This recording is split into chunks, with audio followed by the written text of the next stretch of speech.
Hello and welcome to Unramblings, a podcast about stories and storytelling.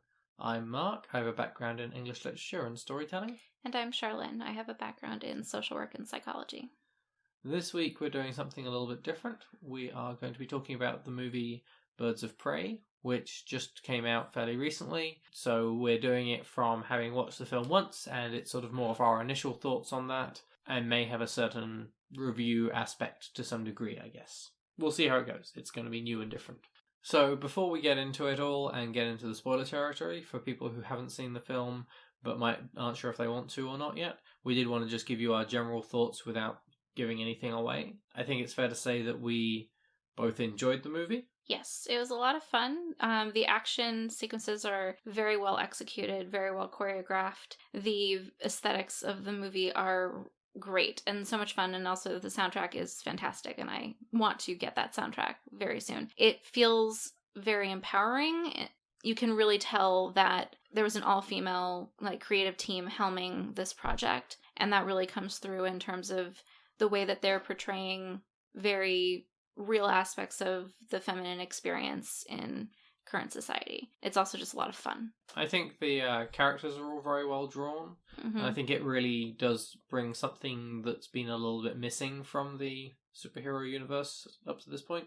Yes, I would say so. It does get very visceral at times with some of the fight scenes, so if that's something you're sensitive to, you might want to be aware of that. Some light body horror.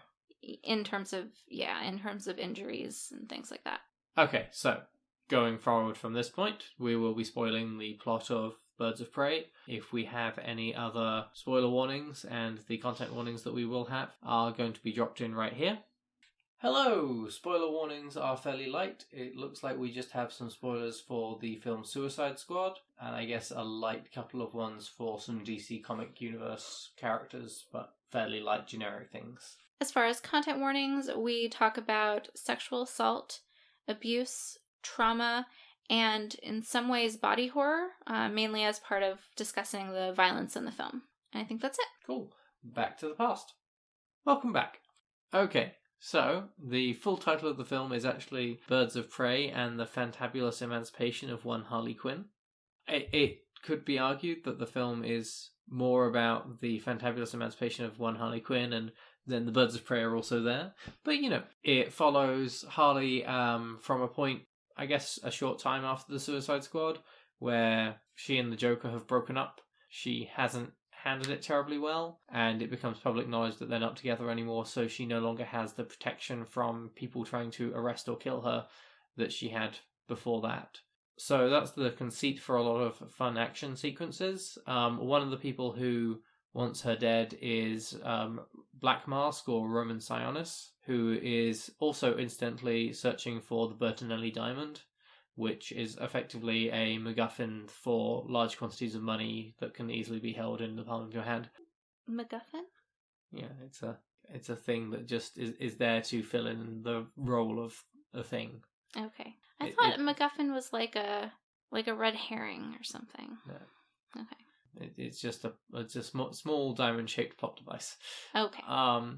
Harley manages to convince him to not kill her yet, and she will get the diamond for him, which is a problem because everyone is trying to get hold of the diamond as well as try to kill Harley Quinn. Throughout the course of hunting that down, you end up with a collection of 5 women with a load of Roman's goons outside. So there's Harley Quinn, a slightly different take from the comics on Cassandra Cain, who's a thief in this one, who's a teenage pickpocket in this one, Huntress, who's part of the Bertinelli family and is trying to avenge her family's murder, Black Canary, who's been a singer at Roman Sionis' club, who's a strong brawler but also has sort of banshee-like abilities, and Renee Montoya, who is a detective. They fight their way out, get the diamond, and then Harley and Cassandra Cain run off and live a life of crime. And the other 3 end up forming the Birds of Prey, who are their own little crime-fighting organisation, who use the Bertinelli diamond that they claimed to bankroll their operation. Did that cover everything? I think so. It's interesting to do a plot summary of it because it's very character-driven. Yeah, I do think one thing I'd add is that Cassandra Cain has swallowed the Bertinelli diamond, which is part of the complication of this whole story.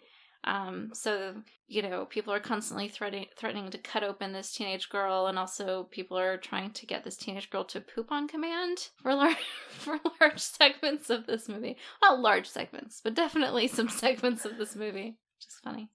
It's interesting because, and I tend to like things like this where if you explain the plot, it's very simple. And I mean, The Last of Us is a great example of it, where, the plot is A to B, sure. Mm-hmm. But it's about the characters within the plot that's interesting. Yeah. Okay, so shall we get into our conversation? Sure. So the first note that I have here is for aesthetics and symbolism. Yes. Do you want to take lead on that? So one of the things that we both really appreciated in the movie was the overall aesthetic composition of the film throughout. And that's visually, in terms of the music, and in terms of the way that the characters physically behave and move over the course of the movie, and particularly during the action scenes and things like that, the different fighting styles. In particular, there are a lot of visual choices in the movie that are very evocative of femininity and themes associated with femaleness in our society. In particular, the booby trap, which is Harley's lair, which is also just such a great name, and I really think kind of gets to the heart of a lot of what we're seeing in this movie, in that it is a trap to exist as a woman in our society.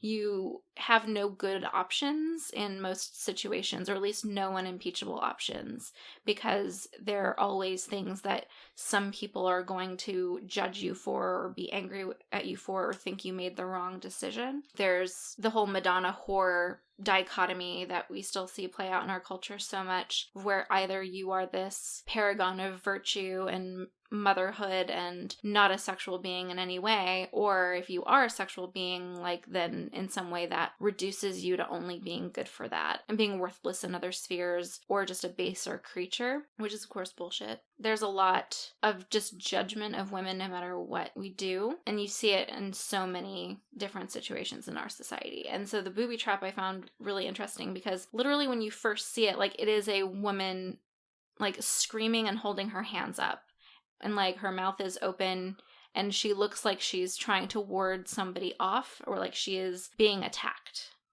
And then you walk in through her mouth, literally violating the boundaries of her body, and then inside there are large groping hands, faces staring with tongues out that you jump on, eyes everywhere. And it was very evocative to me of just that, living under this microscope that is just part of the feminine experience in our culture that you just can't get away from. And you just kind of have to decide how much you're going to let it affect you, but that's not even always a decision you can make. You can try to not let it affect you to a certain extent, but that's not always possible. I mean, you can try and not let it get to you, but it's still going to affect your, in the most basic way, job opportunities. Right. It's gonna, or even with people saying rude shit to you on the street. A lot of the time that has nothing to do with anything you're doing, but has so much more to do with the messages that our society sends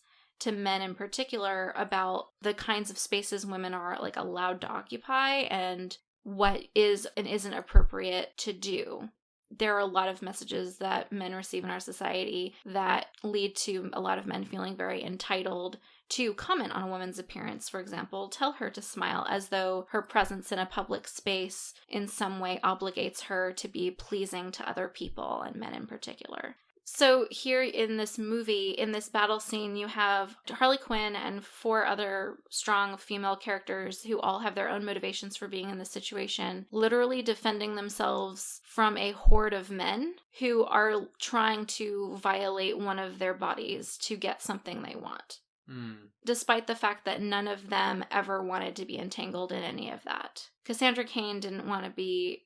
She didn't even know what she was doing when she ate the diamond. Harley Quinn didn't want to be in the situation where she's being blackmailed into going after a teenage girl. Black Canary or sort of tries to turn a blind eye as much as possible to not have to deal with it. Right. She just wanted to kind of have a punch in and out type of job for this Kingpin guy singing. And then he finds out that she is a good brawler and makes her his driver and makes her complicit in a lot more things that she's not comfortable with. The 2 ones that might be an argument for is Huntress Huntress at this point wants to be involved in it, but because of the position she was put in 15, 20 years earlier. Well, she doesn't care about Roman, though. She wants to kill Zaz. She's not trying to be a part of this other situation. She is following her lead for her own personal revenge, and it happens to get her tangled up in this other situation. And because of her traumatic experience as a child, she then wants to protect Cassandra Cain from having to experience and be a victim of this violence. And then Renee Montoya, I guess, is there for Harley. There for everyone, really, but... I think she was trying to find Cassandra Cain as well. Yeah. Because Cassandra Cain escapes from... Well, Harley Quinn breaks Cassandra Cain out of holding. Yeah. And Renee Montoya has a soft spot for Cassandra. She's always getting locked up for petty shoplifting and pickpocketing. But she's a kid who's in a bad situation, whose foster parents don't really take good care of her. Yeah. So she's trying to make sure that this kid, who got busted out of jail by a much worse criminal, to be honest, is okay. So, yeah, you have all these people who are getting enmeshed in this man's quest for this narcissistic dominion over the city and just trying to keep that from hurting them directly. Yeah. While surrounded by all of these icons of feminine vulnerability in our society. Groping hands and staring eyes. I'm trying to think if there's places in the film where that's also shown in... I mean, the booby trap, as you say, it's certainly very on the nose about it. It's overt. I'm trying to think if there are other times in the film that you get that sort of imagery for that. I'm trying to think of her apartment. Well, her apartment does have those, like, very soft pink walls, the very fleshy colors, and a lot of very feminine details and, like, spirals and things like that, which are associated with fertility and femininity and things like that. Like, her own personal space decor does do that. That was the other thing with the booby trap, is they have the, like, meeting in the room where Harley thinks there's going to be a cache of weapons and stuff, and then, like, escape there by going out for a shoot together, and then, like, after they've sort of bonded and the fight and they think they're good, and they're, like, heading out, and they're coming out of the mouth, the camera angles make it look much less like a mouth and much more sort of vaginal and birthy. Yeah. So they're sort of being born as this group of people. But... Well, and also there's the fact that the booby trap, which is her lair where she had her cache of weapons and clothes and things like that, had been violated by the Joker. Like, he had come in and stolen all of the stuff that he thought was valuable of hers. Yeah. All of her weapons. He left her clothes.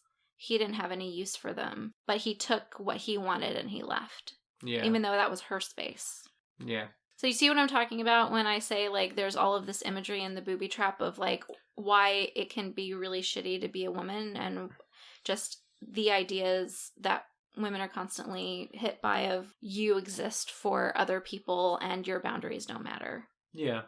I appreciate the contrast between that environment and the actual characters themselves, who are very independent and very self-assured. They know who they are. I mean, Harley less so at the beginning, but, you know, you can tell even at the beginning she's dressed crazy, but for her, you know, she's not trying to be the Joker's pet anymore. She is her own person. And the same with the other main characters. They might be sexy, but it's in a way that's for them. Yeah, and I want to swing back around to that on a later point as well.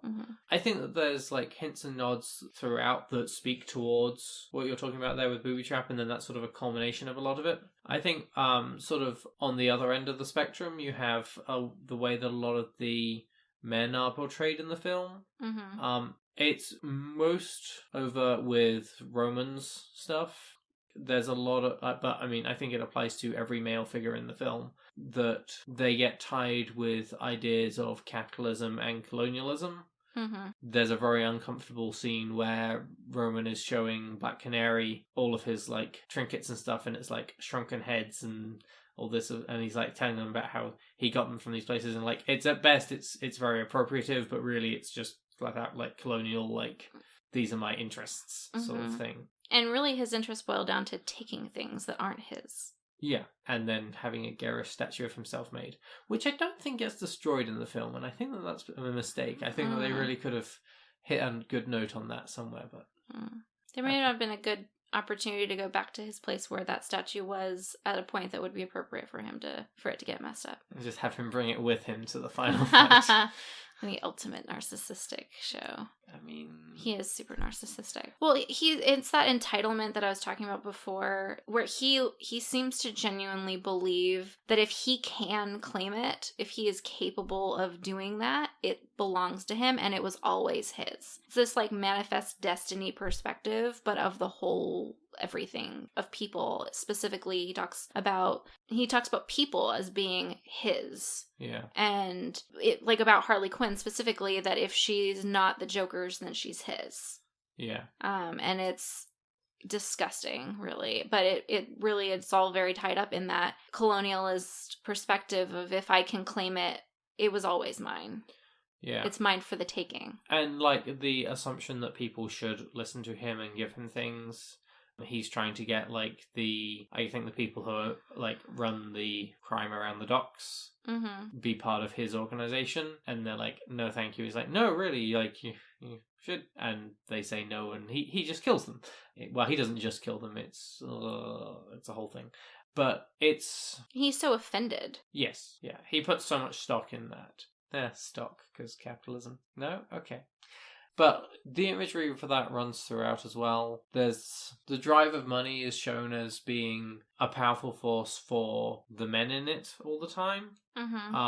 For the women, like, the money is literally incidental. It's like, oh yeah, and we also have this diamond with the bank codes for all the offshore accounts. Yay, that's cool.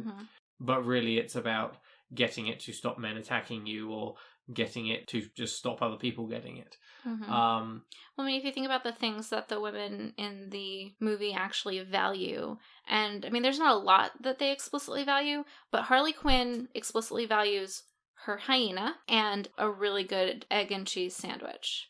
Like, those are her things, like, that she is passionate about. And the occasional, like, pretty, shiny object, like, for herself. But not to, like, impose on anyone else. Like, that purse that she steals or whatever is not, like, she's not doing that in any sort of dominating way of other people. She's just like, oh, that's cool and I like it. And I think it would look good with my other spangly things. But mostly the sandwich and the hyena. But, you know, it's those comfort things for herself, not exploitative things that involve other people.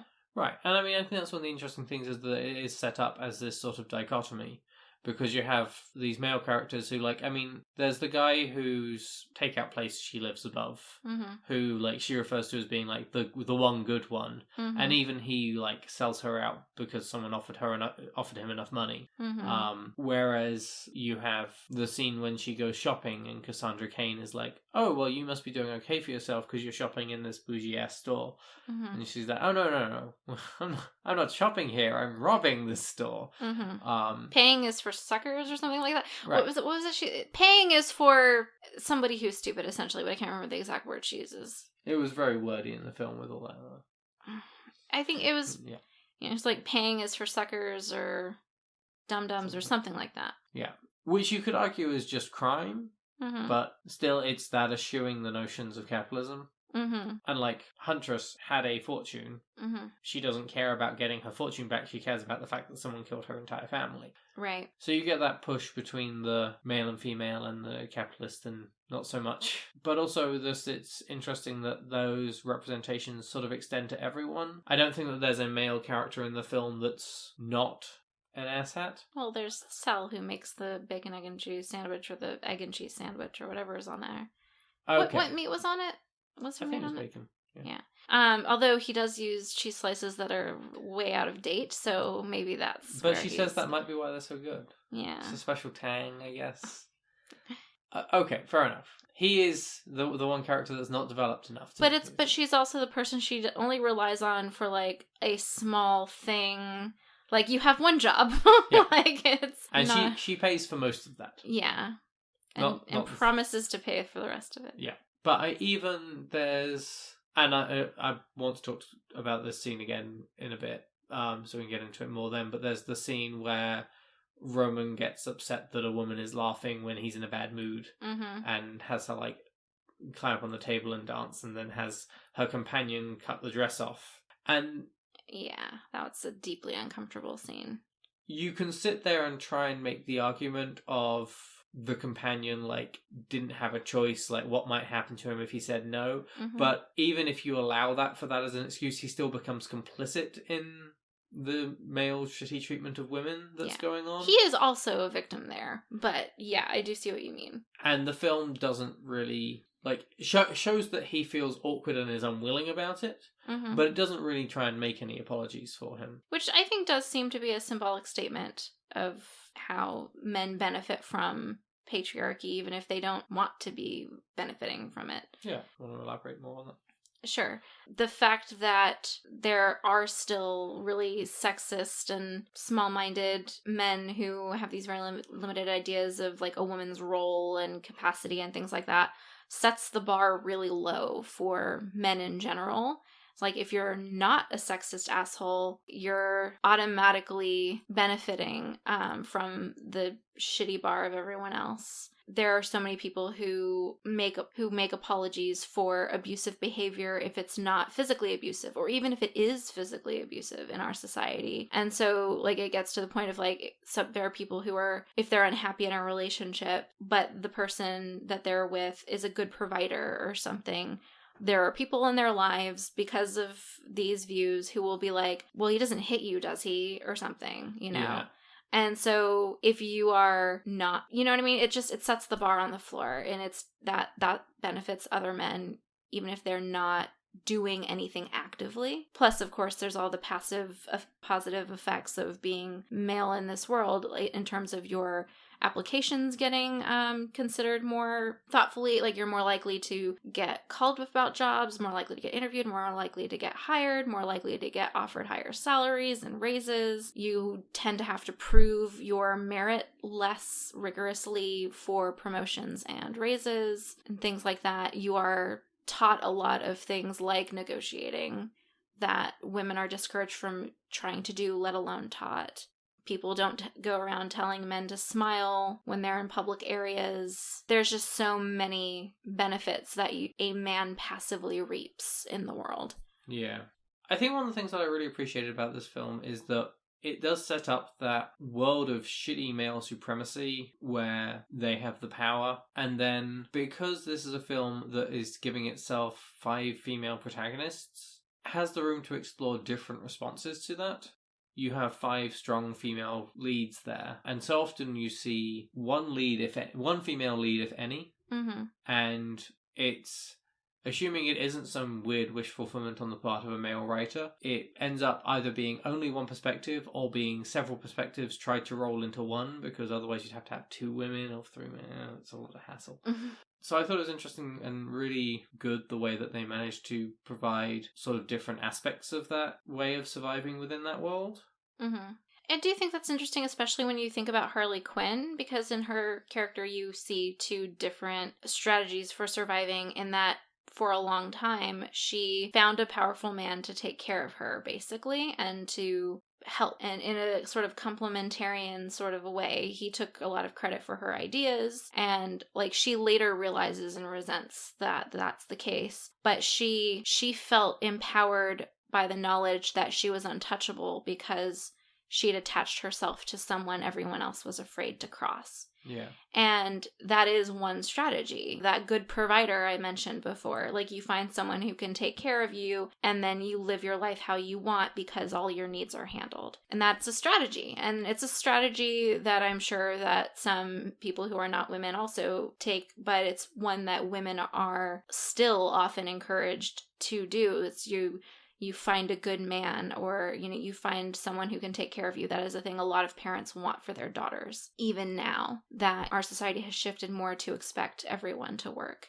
Yeah. Then she ends up breaking up with the Joker for good, which it kind of seems like he broke up with her and she was not, or maybe she broke up with him but she didn't mean it or something, but it ends up being a final split, and she has to try and figure out, okay, what's my strategy now?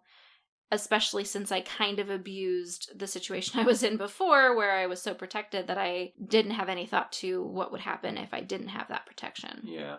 Well, you do also get, like, a view into her life before the Joker in this. Mm-hmm. Like, they don't go full origin story, but they do have the representation of Ace Chemicals and the destruction of it. Mm-hmm. but also like a bit of a story about how her life was going before the Joker.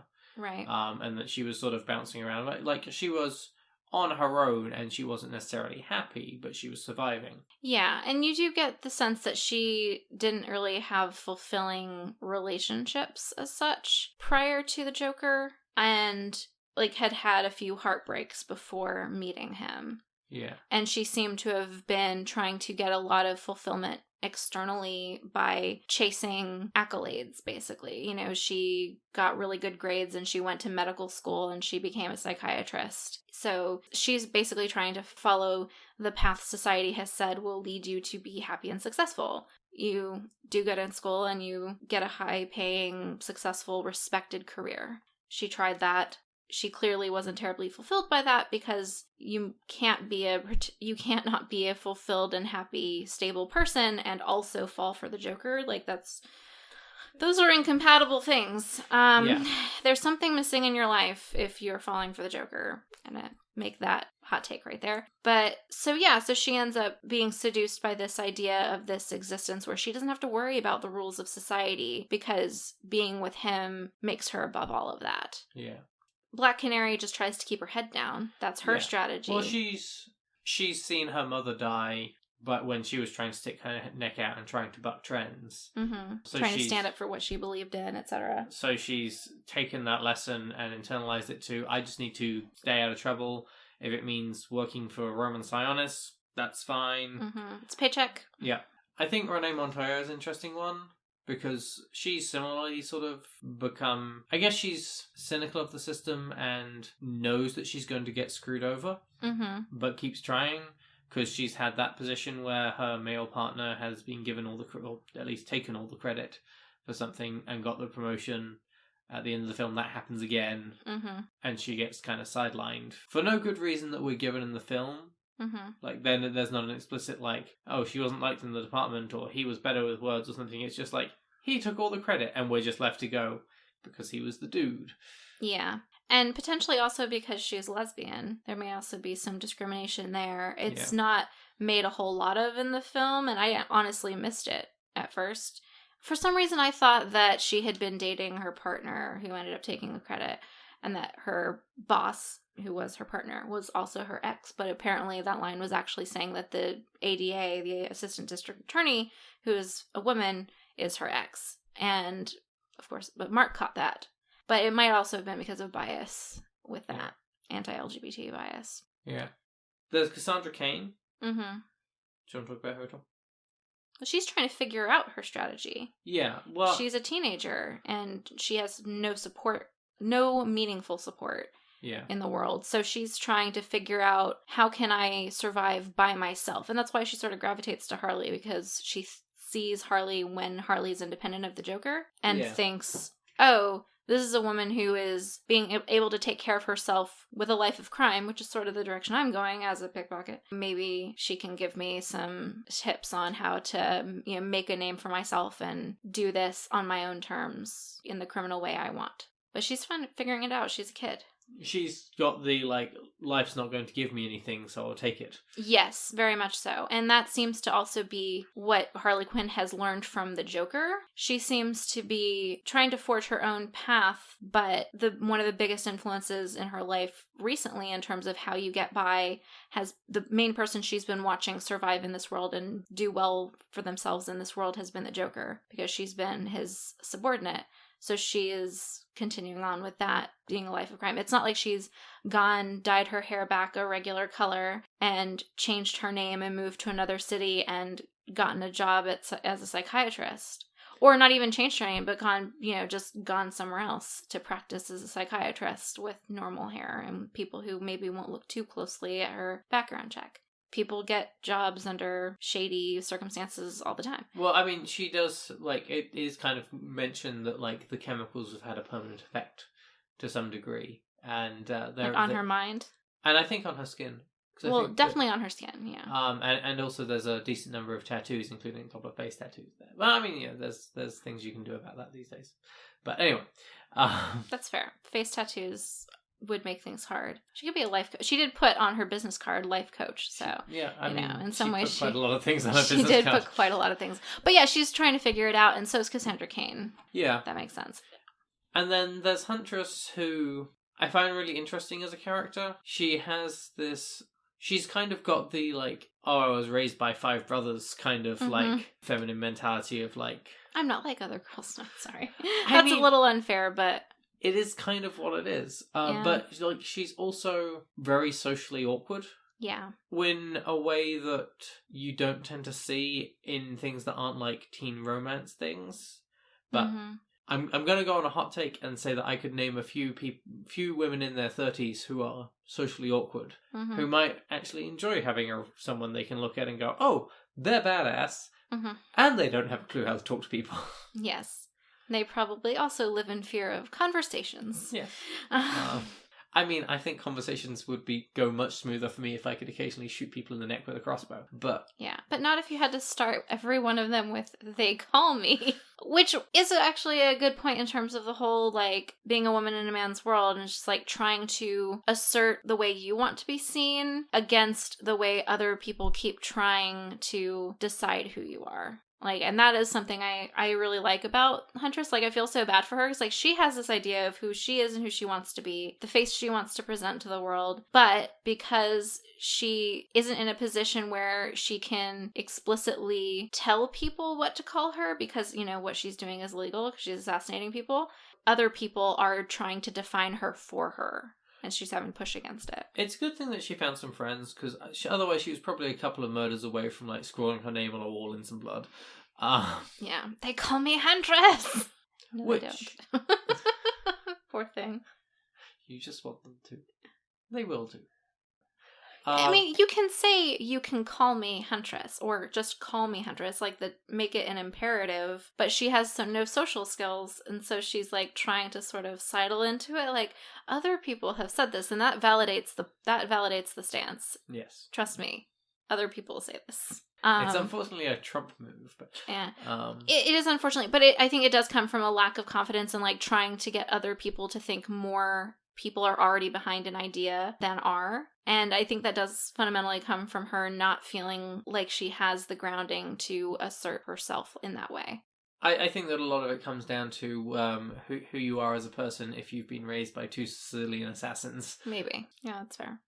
And as far as we can tell, not talk to anyone else in that time. I think it was 2 male Sicilian assassins as well, so I would love to have been a fly on the wall during the explaining menstruation conversation in that household. It's like, well, you don't seem to be dying, so... But also on top of that, like, 2 Sicilian assassins related to one of the people that helped kill your family, but then was, like, chose to save you. Still helped kill your family, though.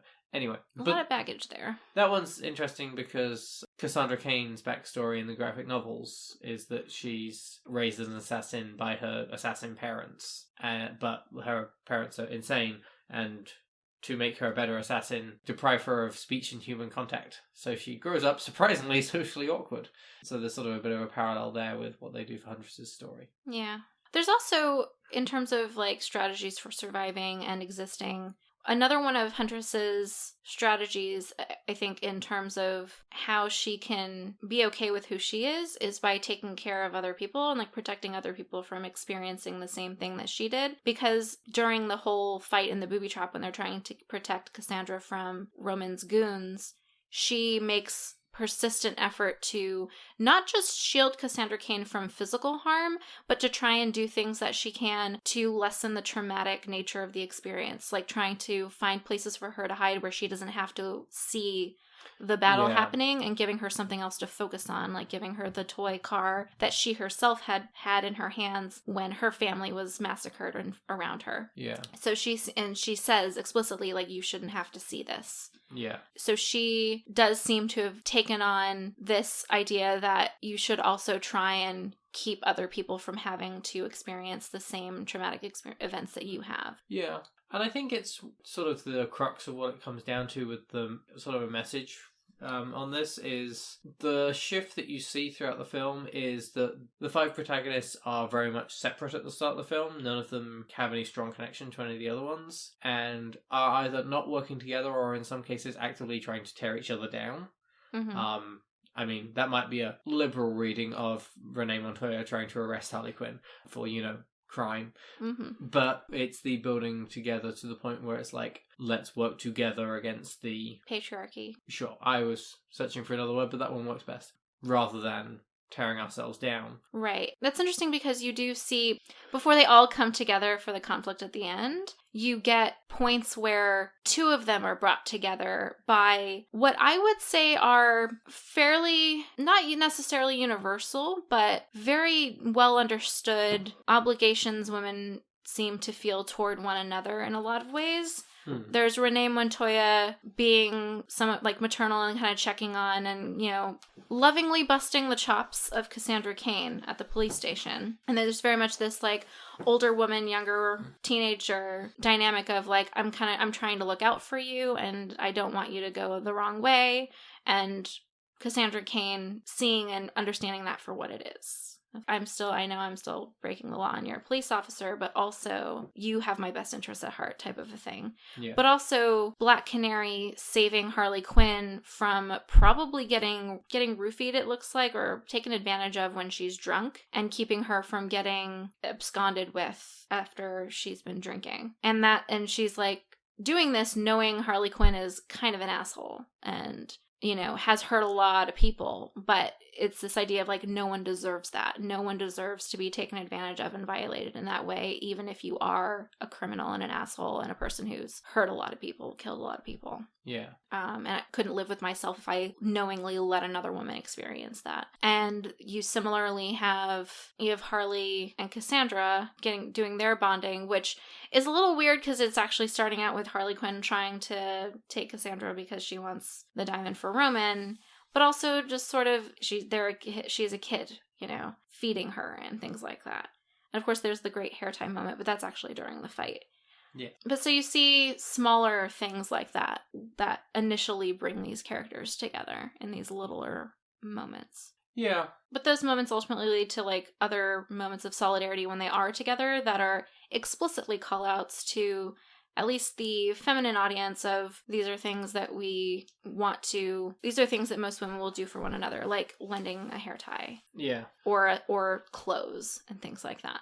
I guarantee you if there are other women in the bathroom and you need some sort of like feminine hygiene product, someone is going to give one to you. Or if you need a hair tie, someone will probably give one to you. Bobby pin, whatever. If you fuck up your clothes at work a lot of the time, one of your female coworkers will lend you something. They probably have something in their car or at their desk, and if someone has something that will fit you, they will let you borrow it. Yeah. I mean, overall, there are definitely a lot of things that point to women need each other and need to be in solidarity with one another. The movie doesn't actually talk about non-binary genders, but I would assume that this is true of all feminine-identified people or people who do not identify as men and who do not benefit from the privileges of being male in our society need to stick together and look out for one another. Yeah. I did sort of want to put a disclaimer in at some point that we're talking about this in very much binary ways, and it's because the film talks about it in very much binary ways. Mm-hmm. I would love it if it didn't, but it's also our society is structured that way at the moment. Mm-hmm. Hopefully we'll move away from that. I think we are, slowly but surely. The film does contain some LGBT representation. You mentioned that Renee Montoya is a lesbian. Or at least her most significant relationship mentioned was with a woman. Yes, who is also present. Mm-hmm. And neither of them die, which is fun. No, neither of them die. They do not kill their gays in this movie, so that's nice. And Harley is noted as being bi in the film as well, because there's just like a note at the start that she's had at least one relationship with a woman. Mm-hmm. And I mean, wider universe, it's known that she's had a relationship with Poison Ivy as well. So. Mm-hmm. But we don't see any trans or non-binary characters that I'm aware of. No, not that I'm aware of either. So I want to talk about the way that trauma works within the plot as a plot element, but more importantly for what I want to say is about how it's told. Mm-hmm. And I read an article that put this in a really good way, and I'll find it and we can link it into the show notes. But it talks about how trauma is a big driving force for various characters in the show, but you don't actually see the trauma. you see the effects of it and you see the recovery from it. You see you see Huntress's family being murdered around her, and she's standing there and she sees the whole thing. Sure, but as far as violence against women type stuff. There's the cutting off of the dress in the cocktail bar. Right. And that's a traumatic event that happens. It is. Mm-hmm. But the way that it's portrayed, because I thought about this with the way that, like, Joker doesn't appear in the film. Yes. And I know that Joker doesn't appear in the film because of... No, it was intentional at the beginning, like from the very first conception of the film, when it was first pitched. Right. So when it was first pitched, Margot Robbie was asked what his role in the film would be, and she said none. She said it would be very important because the Joker is so central to Harley Quinn that if he's there at all, he will be all she focuses on, so he couldn't be there at all. Okay. If it was going to be about her. So, like, that source of trauma isn't shown. You see her getting thrown out, but that's it. And in Suicide Squad, you just get the and in this movie, you get a flashback to her dropping into the tank of acid for him. There's a brief flash of it in the movie. There is. But it was the scene with the dress and how that's portrayed. And this is what was brought up in the article, is that it looks like that scene is going to go a certain way. And in any other film that included that scene, I think that it would have, which is that you would have seen a naked woman. Or a woman in just her underwear. Mm-hmm. The cutting off and the way the angles and the shot is framed, no reasonable man thought that was sexy. Mm-hmm. Which is how it's often portrayed in other films, I would say. She is still, like, covering herself with what's left of her dress. Mm-hmm. Does that make sense to you with what I'm saying? Yeah, it's not shot to be like a kinky thing that's supposed to be sexy but somewhat disturbing. It's just disturbing. Yes. It's just upsetting. Like, it's a very female gaze, not a male gaze. Yeah. So, like, I feel the film is about recovering from trauma and about the fact that trauma is inflicted, but it's not about that sort of voyeurism of trauma. Yeah, I definitely agree. And, I mean, that makes sense because, I mean, the subtitle is "And the Fantabulous Emancipation." So that definitely makes sense. I also think that it's in part about how women sort of have to, on an ongoing basis, recover from traumas that are inescapable for feminine identified women in our society. I think everybody I know has some experience of being sexualized at far too young an age. That's a disturbing and traumatic thing to have to accept as part of your everyday life, that's a thing that could just happen at any point, and it's a thing that you have to have happen to you because there is not enough awareness of it in our society to keep it from being a thing that pretty much every female experiences. And similarly, being made to feel powerless or inconsequential or inferior in some way in comparison with men in our culture. That is also a thing that I think almost every woman, if not every female identified person I know, has experienced at some point, has some sort of story about periods of time when you find out you're being paid less than your male coworkers, periods of time when you're in a meeting and you say something and then no one acknowledges that you had an idea and a male coworker says it and is acknowledged and praised. Times when your work is completely taken for granted, all sorts of stuff. To say nothing of times if you try to reject a man's sexual advances and are threatened immediately, if not actually hurt. Yeah. Men who will not take no for an answer, but will take your ownership by another man as an answer. Yeah. The guy that you have to tell you have a boyfriend or that you're married or he will not leave you the fuck alone, which is fucked up. No should be enough. It should be enough that I'm not interested. It shouldn't matter if I'm single or not. So, there's just these ongoing traumatic and dehumanizing experiences that people who are perceived as female have to deal with and know how to cope with in our society. I do really like that this movie is very clearly and explicitly calling out Harley Quinn's relationship with the Joker as being really unhealthy and not being anything remotely aspirational. I hate it when I see that. I love Harley Quinn as a character, but her relationship with the Joker is not aspirational. It's deeply toxic. And I do think that her vulnerability after getting out of that abusive relationship is an important allegory for all of the ways that people are vulnerable when they leave abusive relationships. Even if the relationship didn't include physical abuse, there's often financial abuse where this person has been systematically kept from being able to support themselves, so they'd be dependent on their abuser. There are just so many different kinds of abuse that make it difficult to have the capacity to stand on your own after that person is no longer in your life, including emotional, like systematically destroying your emotional ties to other people in your support system that could help you through the people who could support you when you leave that toxic force in your life. So Harley Quinn is no longer with the Joker, and she makes it permanent. And it's interesting because for a long time people don't believe that they've really broken up for real, because they break up and get back together all the time. And that also happens a lot with abusive relationships. People go back because they feel like they have to, like they don't have any other option. And once Harley Quinn realizes there's a target on her back, if she hadn't already made a really public and huge can't take it back statement by blowing up the chemical plant, maybe she would have gone back to him at that point once she realized that everyone was gunning for her. And that is exactly the kind of control that the Joker and any abusive person lays in around a person that they're abusing, because they want to be the only answer. They want to be the only choice for that victim. So that's why the people will convince you to move far away from your support system and try and turn you against your family and friends, etc. Yeah. So she can't go back, and so she has to go forward. But it really does show the difficulty in that when you've become so reliant on someone else. I think the average is like 7 times that people will try and leave an abusive relationship before they actually leave for good. And a big part of that is because the abuser has cut them off from so many forms of support and conditioned them to think that they cannot handle, that they can't get by without them, that they need their abuser to function. Yeah. So it's interesting because I love that the Joker is not in this movie, because it does force you to see Harley on her own. It forces her to figure out what that means.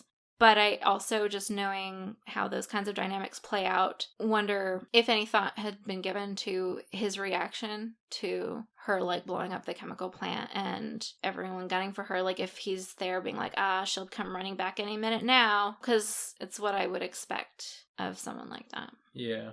Not to say I think he should have been in this movie. I think it's perfect that he's not. Yeah.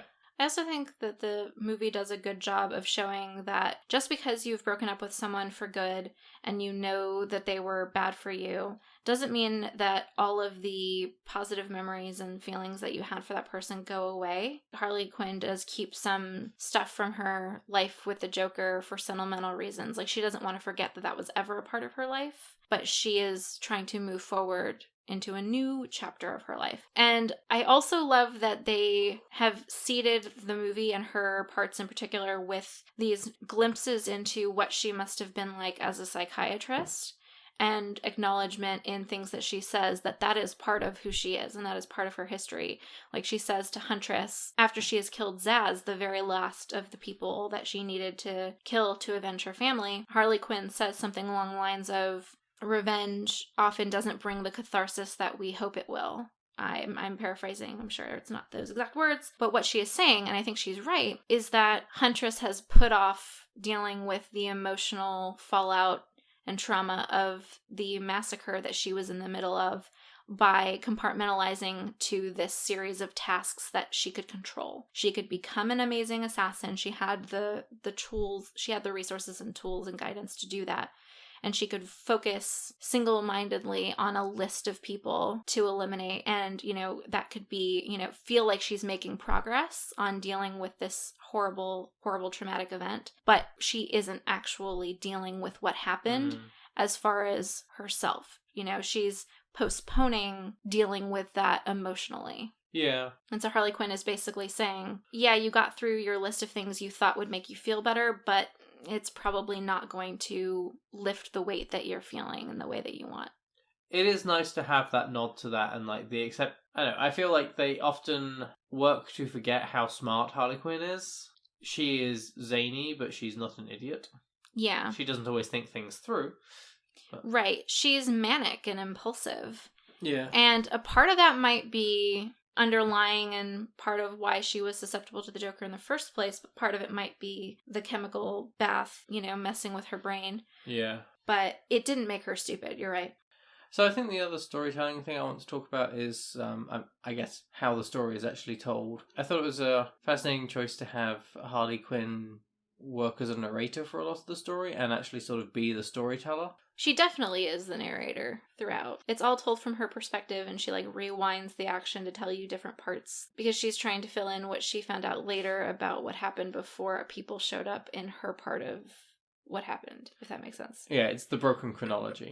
Yeah. It's almost as if she gets excited about her part. She's like, oh yeah, and I broke into the police station, I did all this. And then there was a phone call. Oh wait, but you need to know about why there was a phone call. Okay. Mm-hmm. I mean, the narration stuff, I think it does go beyond just narration, because it's not just sort of, it is the full structure of the story as well that's controlled by her. But I think it's an old trick, but just the unreliable nature of her narration. You see it very early on when she's talking about how she and the Joker broke up, and how, he took it really bad, and, she was fine and stuff, and it's narrated over her, crying and, in the rain and pounding on the door and things. You get that sort of reframing of things. Yeah, she says that she handled it very maturely. Yep. Which is just so funny. It's a great opportunity for humor because she just doesn't do anything maturely. It's kind of an important part of her character is that she's let go of these ideas of what you should and shouldn't do in society as part of abandoning her legitimate role in society when she threw in with the Joker. I think that particular technique is used to inject a lot of humor into the story. Yeah, well, it gives you a really good insight of Harley's brain, which is a very strange place to be. So many of the stories that we see are from, Batman's point of view, or from the people trying to organize the Suicide Squad, for whom Harley is this unpredictable nuisance, or from the Joker's point of view in some cases where she's often inconsequential or something that can be discarded. Various unhealthy things for a relationship.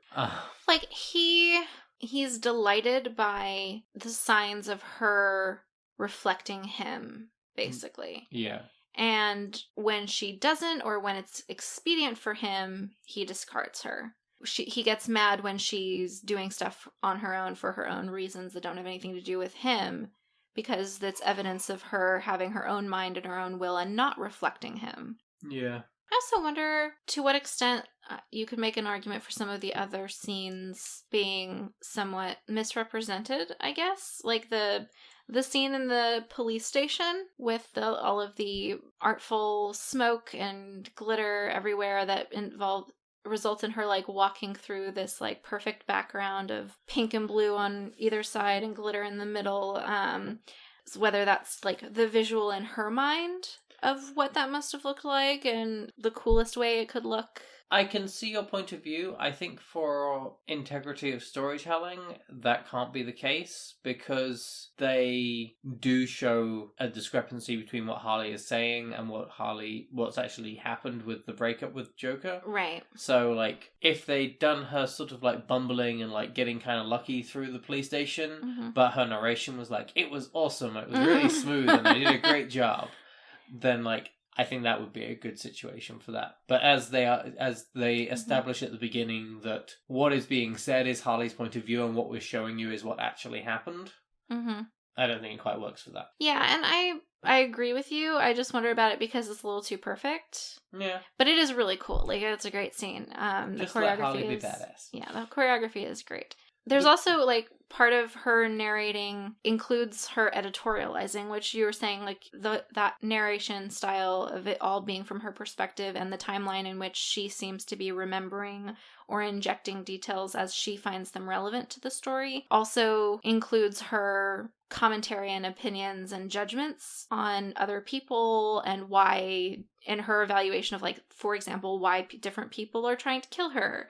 So I think those are some of the funniest moments, I was saying, good opportunities for comic relief in the movie, where she's doing sort of football commentary, drawing over the still images of people that are trying to kill her, and she's trying to remember or telling the audience what she did that pissed them off.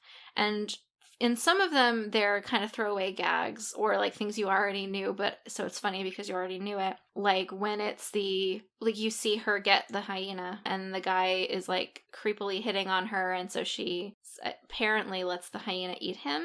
And then later, his brother, who is dressed in the same horrible clothes, goes for her. And so it's like, Grievance fed his brother to a hyena, and it amuses us because we knew that.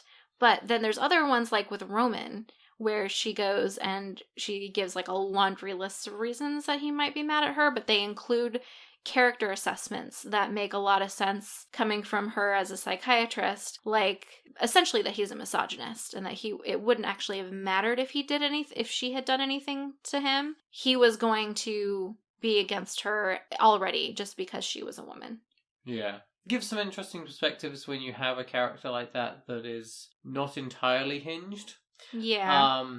And then do get so far into her brain. There's a lot of the time that, narration, and especially with an unreliable narrator, is done so that you can make someone seem like a more sympathetic character, which I don't think is the effect here. I think there are various reasons that we sympathise with Harley, but I don't think that it's because of anything she ever says. Yeah, it's not like she's painting herself in a positive light. She does try a little, like, with her representation of the breakup.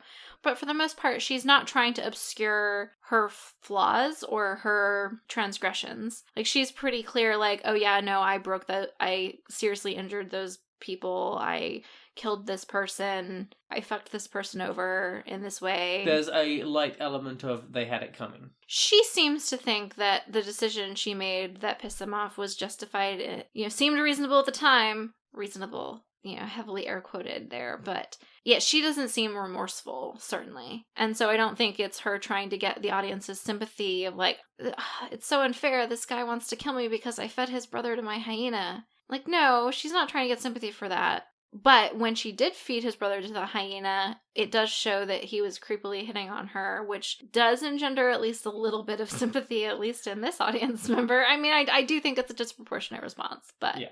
It's that knee-jerk, like, we all kind of wish, maybe, for a moment. It's like, I don't think I'd actually shoot people in the throat with a crossbow. Right. But sometimes it... Exactly. But you really... At least when I'm in retail. Yeah. But it's a satisfying thought. Yes. Yeah. So, I mean, she's not trying to paint herself as, like, this misunderstood person. No, I think that the most that she tends to do is explain it as I have been repeatedly given a shitty situation, and the world has various fucked up systems. Mm-hmm. And I'm operating the best I can within those. Yes. That does happen. I forgot that she kind of goes in a little bit more about like her upbringing and how she did not have the best childhood and things like that, which does tie into what I was saying before about you don't fall in love with the Joker from a point of mental stability and happiness. Yeah. Before we move on, it's not one of the major topics that I want to talk about, but we talked about it in the car after we left the movie. A little bit back to the aesthetics and the different characters. I really appreciated the way that the fighting styles of the different birds of prey reflects who they are as people and their backgrounds. In some ways, in Harley Quinn's case, a nod to her canonical attribute of being like an Olympic level gymnast, basically, which is not something that comes up ever in this movie. I'm not sure if it's stated in Suicide Squad. It's clearly... I think it might be, actually. It's definitely evident in Suicide Squad. They make a lot of her gymnastic abilities and acrobatic capabilities. We see that a lot in her fighting style being very, very influenced by like ballet and gymnastics, and it's all very graceful and the movements are very calculated. Yeah. But in an aesthetically pleasing way. Whereas with Huntress, you have this very martial arts influenced way of moving, which makes sense because she's a trained assassin who was raised by trained assassins, which is clearly going to involve a lot of martial arts. And then you have Huntress, who... You mean Black Canary? Or sorry, and then you have Black Canary, who it's shown, lives in a rough neighborhood and comes from pretty humble origins and is a brawler. Like, when she's fighting, she is throwing fists and elbows. Yeah, she's rolling over things as if she's used to rolling over the hoods of cars to get out of the way of things. Right.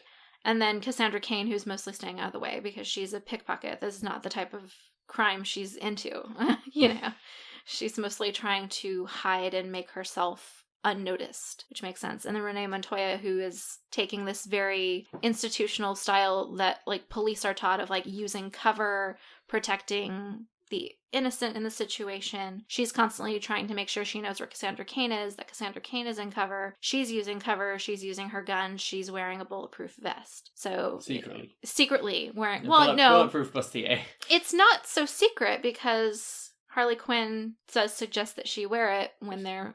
She doesn't think she does, though. She looks at it sort of skeptically, and then you find out she did decide to put it on. But Harley's surprised by that. But, yeah, but you see where, like, how their backgrounds are played out physically, whereas I don't know that that's always as intentionally done in action movies.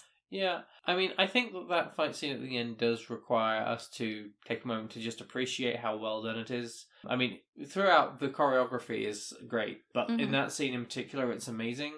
As is the cinematography. Mm-hmm. I remember when I saw Suicide Squad, and I had a few issues with Suicide Squad, but largely it was like, well, you know, it's a fun little romp, whatever. Mm-hmm. But they had a lot of the big fight scenes at the end were very dark, very smoky, and cut in a way where you really didn't follow the flow of action very well. Mm-hmm. And then here they managed to take 5 different protagonists fighting many, many people at once, and it just flows seamlessly. Apparently they did one long take. Jesus Christ. For the period, the one with the big hands. Yeah. Yeah. I think they had to try a couple times, but they did. They get it. And it's a revolving stage. Wow. I have to go back and watch that again. And also there's the part of that fight scene where Harley Quinn is in roller skates. Yeah. And Margot Robbie is doing, and she did that stunt herself where she's on the roller skates and flips up onto the car. Huh. Yeah. No, it was a challenging set of stunts for them to do, apparently.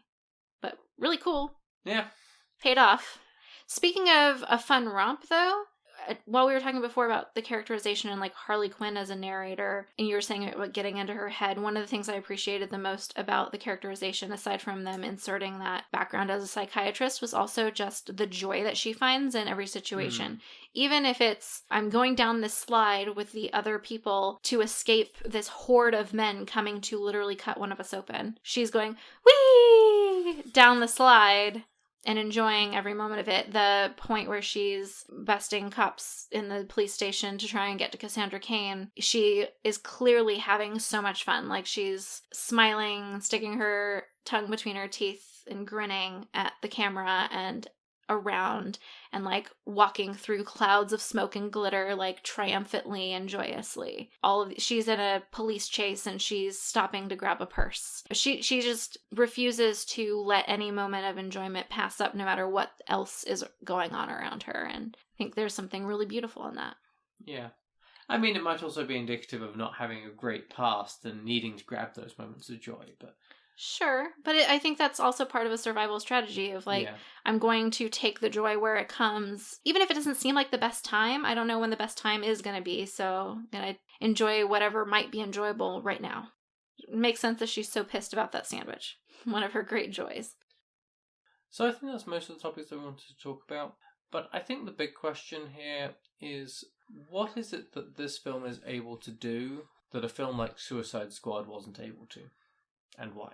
I think this movie actually captures certain aspects of the feminine experience in a very authentic way and makes statements about female solidarity being important and male entitlement and like a colonial mentality being a negative and toxic force in our society that Suicide Squad I don't think even was trying to do in any way. This movie feels a lot more intentional in terms of talking about how important it is to know who you are outside of your relationship with a man, and just acknowledging a lot of the difficult aspects of being perceived as female in this world. And I think it's able to do that because it is helmed by a team of women. It's Margot Robbie's project, and she's the producer on it. The writer is female, and the director is female. And then, of course, it has, as we've mentioned lots of times, all of the main characters are female, except for the villain, who is a man, not accidentally. So I think because it's led by women, it is able to make authentic statements about that. That's fair. What do you think this movie is able to do that Suicide Squad can't? Or didn't? Provide a more visually appealing fight scene. No.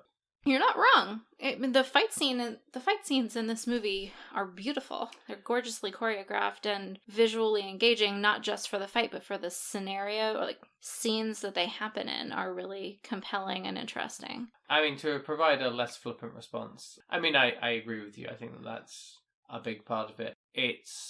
So setting it up against Suicide Squad might be unfair on Suicide Squad, as I feel like the pitch behind this film was, okay, let's do a Birds of Prey and Harley Quinn film that like explores them and, you know, how they can come together and support each other and blah blah blah blah blah. Whereas I feel that the mission statement for Suicide Squad was, we'll get all the villains together. It'll be cool. Yeah. So it does set out to make a message. I think it would be hard for someone to come out of that movie without having a viewpoint on things. Mm-hmm. Some of it is subtly background stuff, like just some of the things in Roman's apartment that he doesn't even talk about. But a lot of it is up in your face about it. But not in a preachy way, just it's stated as reality. Yeah, I think that's what it is. It's acknowledging a lot of the ugly realities of being perceived as feminine and how that sucks, but also how it doesn't preclude you from being strong and independent and being your own person despite that stuff. And also how, I think that it's important that we do have art that is validating of a lot of those experiences, especially because a lot of women, when they try to talk about things that most women experience, have their concerns dismissed and invalidated by other people, or like other people dismiss that stuff. Men in particular tend to dismiss stories of like women being harassed and things like that, and that being such a prevalent problem because it doesn't happen to them, so they think it's not real. So it's important to have art that is acknowledging, hey, you're not crazy, this stuff is real and it's fucked up and it's not okay and you shouldn't have to deal with it, but we know you do have to deal with it, so let's talk about all the ways we deal with that. Yeah. Not even necessarily saying there's a particular way you should deal with it, just showing different women leading different kinds of lives, dealing with that kind of shit in their own way. And all managing to be functional to one degree or another. To one degree or another, yeah. With Harley Quinn maybe being, I don't know, define functional. Okay, I think that's a good answer to the big question. But I think the bigger question that this film asks, very overtly, is what is the perfect breakfast sandwich? I think this film says that sandwich featured in the film is the best breakfast sandwich. For Harley Quinn. For Harley Quinn. I think... I mean, she acknowledges that part of what makes that sandwich great is the Armenian arm hair. And personally, I don't like that on my sandwiches. Odd one, you. I know. I personally am a big fan of bacon, egg, and cheese, which is what Harley has on that sandwich. I would not pick the toasted bread, or what was it that it's on? Is it on a toasted roll? I forget. The bread that she has, I would probably go for something else. I think that it kind of depends, but I would go biscuit, croissant, or bagel. If it's just bacon, egg, and cheese, I think a bagel is too much, actually. It's too sturdy. Well, it depends on... We make that all the time. Bacon, egg, and cheese bagels all the time. Do you hate them? No, well, we have much more substantial bacon than a lot of places. Yeah, well, there is that. Yeah, so you're right, though. You can make a bagel, bacon, egg, and cheese that stands up to the bagel. But you have to have really good quality bacon for that. But you cannot go wrong with a biscuit as the base for a breakfast sandwich. So, yeah. As I had a breakfast sandwich with a biscuit this morning, I find it hard to argue with you. But yeah, bacon, egg, and cheese. That's what I would go with. What about you? See, that's difficult because I do enjoy a good bacon, egg, and cheese. I do also enjoy a fried chicken biscuit for breakfast, so I don't know. But I think that, like, and part of this is me being British, and part of it is just me being who I am as a person. But I think my personal favourite comfort food breakfast sandwich is either a good sausage or bacon, either or, several slices of thick, lightly fried black pudding, and then a fried egg on top. Well, a fried egg and then a slice of bread on top, otherwise it's very messy to eat. Mm-hmm, that makes sense. And like a over easy egg or a sunny side up egg so that the egg yolk like breaks and runs down through the bacon and the black pudding. It's the way to go. It's a very British sandwich. I've never met anyone else who eats it, so it might just be me that decides to put that in a sandwich. But oh, not even other British people? Not that I've met, but a lot of British people don't like black pudding either. So I do, but I can only enjoy it in small amounts. So I might have like a couple of slices on my breakfast plate with other stuff, and then for like a bacon sandwich, I might have a couple of small slices in with the bacon. But if it's too much, I find it overwhelming to the rest of the taste in the sandwich. It's a very powerful flavor, so. It is. Okay, shall we do some fun facts? Yes, we should, but I'd like to acknowledge that Shadow is playing with a ball that has a bell in it, so that's probably going to be going on while we're finishing up. I have some fun facts. I don't know if you do. I do not. I'll see if I think of any as you're talking. Okay, so first, all of my fun facts are about Margot Robbie, who is the main person behind this film. It's her project, and she also starred in it. She once ate 4 pounds of spaghetti bolognese and won a spaghetti bolognese eating competition. How many pounds does she possibly weigh? I don't know, but I mean, that probably made a decent percentage of her weight spaghetti bolognese. Wow. She also played right wing on an amateur hockey team when she first moved to the US, which she did even despite not knowing how to ice skate because she really loved the Mighty Ducks when she was a child. Where's she from?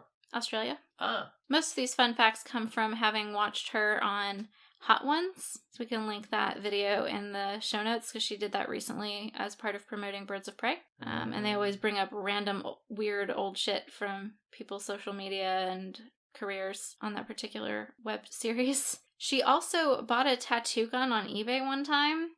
Oh no. And has done over 50 tattoos. Including tattooing the word squad, SKWAD, on several of her colleagues on the film Suicide Squad. Wow. I mean, this is like an agreed to thing. Like, it's not like she was maliciously doing this or anything. Just while they were passed out. Then. Yeah, but she has stopped doing this after a mishap. Oh dear. Basically, at a bachelorette party, everyone wanted tattoos. They decided to get matching tattoos, and so she was tattooing her friends, and she tattooed one of her friends' back, and then her mom was super pissed because it was the maid of honor, and she was in a backless dress and had this like raw, fresh, scabby tattoo. And like apparently bitched out Margot Robbie at this wedding. And so she decided I shouldn't do this anymore. And so she stopped doing it. That's in an article from February 5th, 2020. So pretty recently she has stated that she stopped doing it. Wow. But yeah. Also apparently one of the people had thought they were getting a different tattoo than they did get. Was cool with it. Liked it anyway. It was fine. But still, like, might have also been part of why Margot Robbie was leery of continuing to just tattoo people while drunk. Because apparently, usually, this happens when people are drunk. So we can include that article in the show notes as well, if people are interested in reading about this tattooing mishap. She also apparently learned how to pickpocket for a movie, and learned so well that they then, like, when they're like, you're supposed to steal the thing, and she's like, I did, and like, oh, we didn't see it, so they had to like reorganize the scene so that the audience would be able to see that she had stolen from the other character. Also came up on Hot Ones, which I thought was pretty funny. And she learned how to hold her breath for 5 minutes for Suicide Squad. I don't know if you knew about that. How do you learn how to hold your breath for 5 minutes? Well, she explains it during Hot Ones. Apparently, it's something anyone can learn how to do, but you have to learn from somebody who knows how to do it and knows what will happen to you. And it's more knowing what happens to your body when it's deprived of oxygen for extended periods of time, so that you know what's going on and how much time you have left. She's saying, like, you know, your body will start convulsing, and you know, okay, if I wait through this, I've got like another 30 seconds to another minute, and then the convulsions get worse, and you know, okay, I only have this much more time. And it's essentially about knowing what the different protests your body is making mean and pushing past it. Well, now I know what to learn how to do. You want to learn how to hold your breath for 5 minutes? I mean, it'd be an interesting thing to be able to do. She does say it's a fun party trick at this point. Really, the better trick there is just get everyone drunk so they don't notice that you're breathing through your nose. But the one fun fact I do have is the title that they were using for the film when it was in production. Like they'll often have like secret titles. Like the one they were using was Fox Force 5, which is the name of the fictional TV series that Uma Thurman's character was in Pulp Fiction. Huh. Do you have any other fun facts? I think that was all of mine. All Just right. the one. All right. So we'll link the Hot Ones video, that article, and the other article you were talking about in the show notes. Mm-hmm. Okay. Cool. Okay. We are just about to post our schedule for the next few episodes, or the next 2 months of episodes, I think, on social media, which I have said every episode for the past month and a half. You promised last time that we got the... And by the time you listen to this, I probably will have got around to doing it.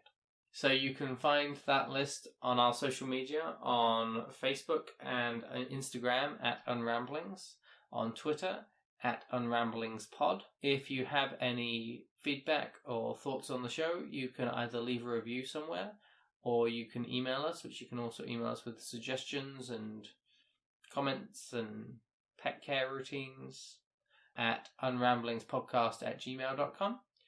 We also encourage people to use the hashtag Unramblings to discuss what we've talked about on the show on social media, and we will try and weigh in on those discussions wherever we can. If you go and check out our social media, you can find out the answer to whether or not you should put a fried egg on top of a piece of fruit pie. So, all sorts of fun things. Thank you for listening to Unramblings. We hope that you will join us next week.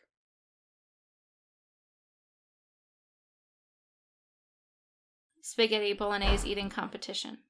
What was that? Shadow, are you okay? What did you do? I think he's just playing.